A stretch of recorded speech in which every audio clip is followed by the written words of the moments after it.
this cash disbursement schedule. And as I do so, I think it's important for us to realize that something is amiss with the management of county and national governments in this country. The county governments are autonomous. I've listened to my colleague, the Chief Whip, lamenting that governors are not paying their bills when they're supposed to pay, and calling for them to pay those bills so that everything can be able to move, including the floor, including the nightlife. Mr. Speaker, Madam Speaker, I don't believe, and I'm not in the business of defending governors, but I don't believe the problem here lies with the governors. The problem lies squarely with Treasury. And we must call a spade a spade. If we want to be able to move with development, to be able to make sure that projects in our county governments are not interrupted, we must call a spade a spade. The Constitution, Article 219, is very clear. And I remind each one of us to pick the Constitution, read Article 219. Equitable share of a county government must be released without undue delay. We are now talking about a cash dispensable share. Now, this cash dispensable share, schedule, is very clear. The law says by the 15th of every month, money should be sent to counties. But is that the reality? No, it is not the reality. Our county governments are queuing every day in Treasury, every single day in Treasury, asking for them to be given money. Our county governments are taking loans in commercial banks. And when the next payment is supposed to be dispersed to the counties, it is not dispersed.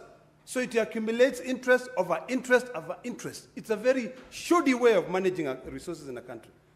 Madam Speaker, it is about time that we amend the PFM Act.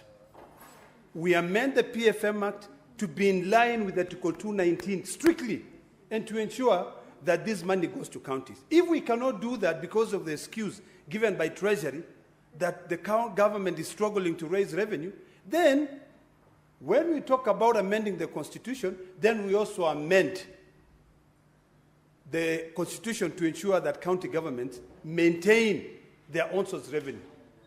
We have a big fight, and here I want to be very honest. We have a very big fight in terms of procurement in counties. Procurement in counties is supposed to be managed by county governments. I have my views, although they could be considered completely unorthodox on this e-procurement business. I completely believe that county government should manage the procurement.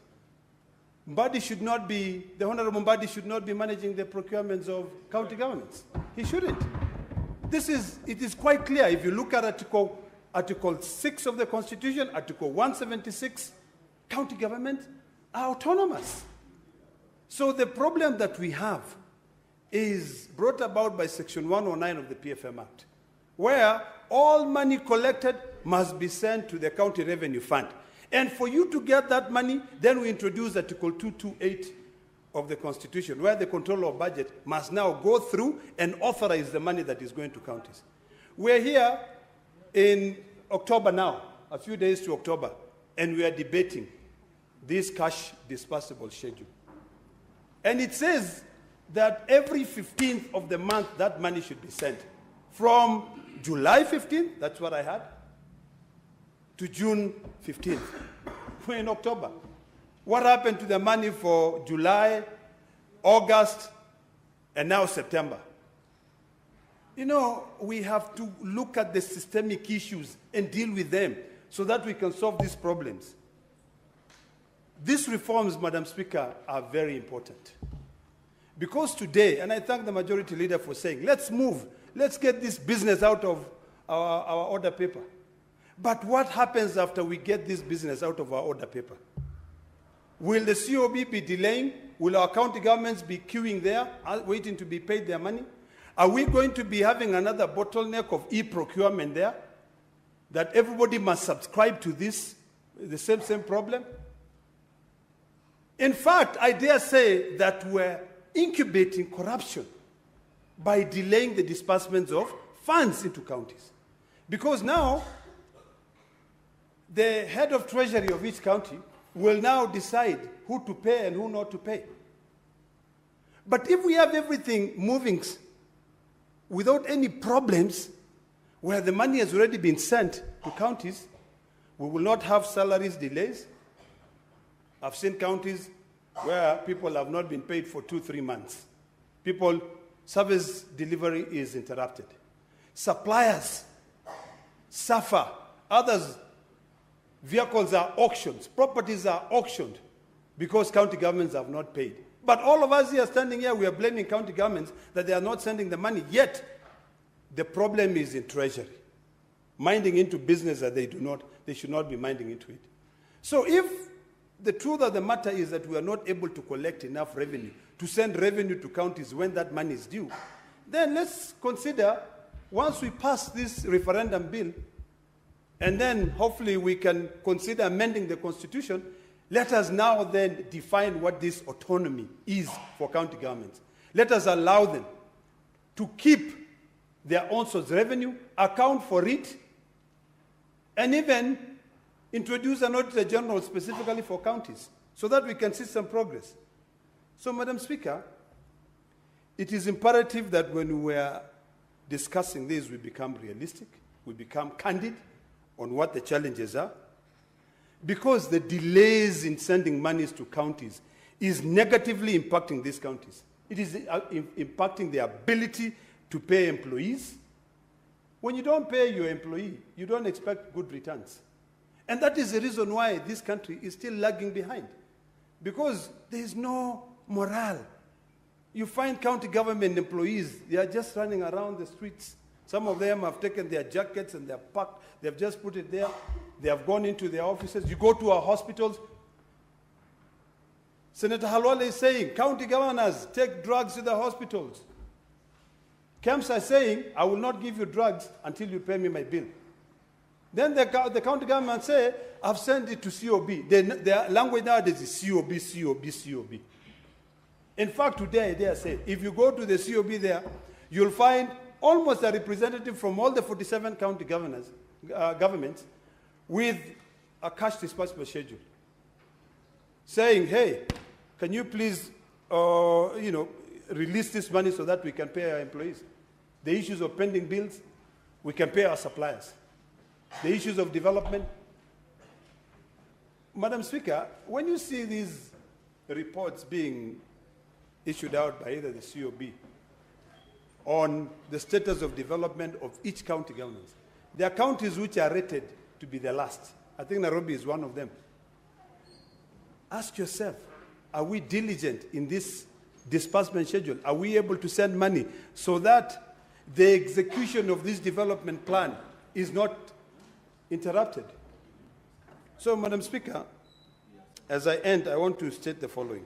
Number one, the problem is not county governors, and today I will defend them. The problem is Treasury. The problem lies with the Constitution, the interpretation of Article 228 of the Constitution. It also lies with the role of Treasury.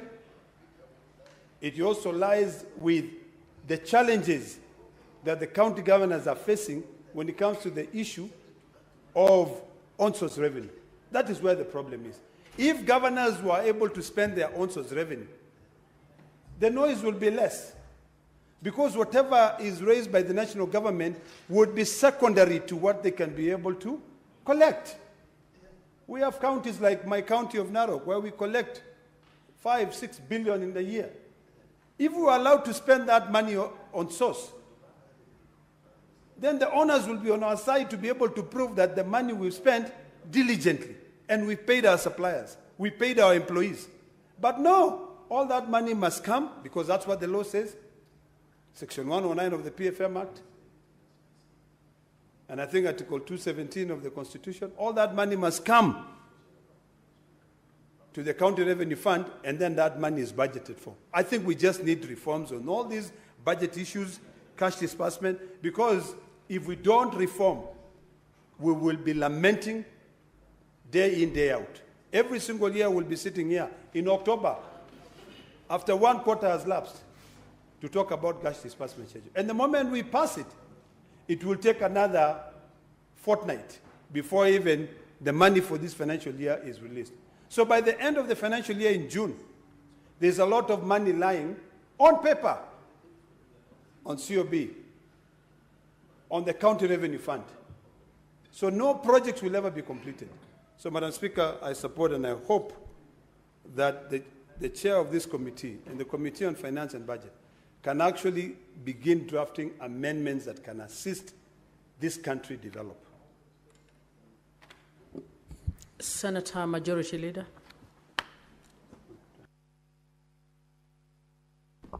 Mr. Speaker, I rise to, apologies. Madam Speaker, I rise to support this very important motion on the report of our committee.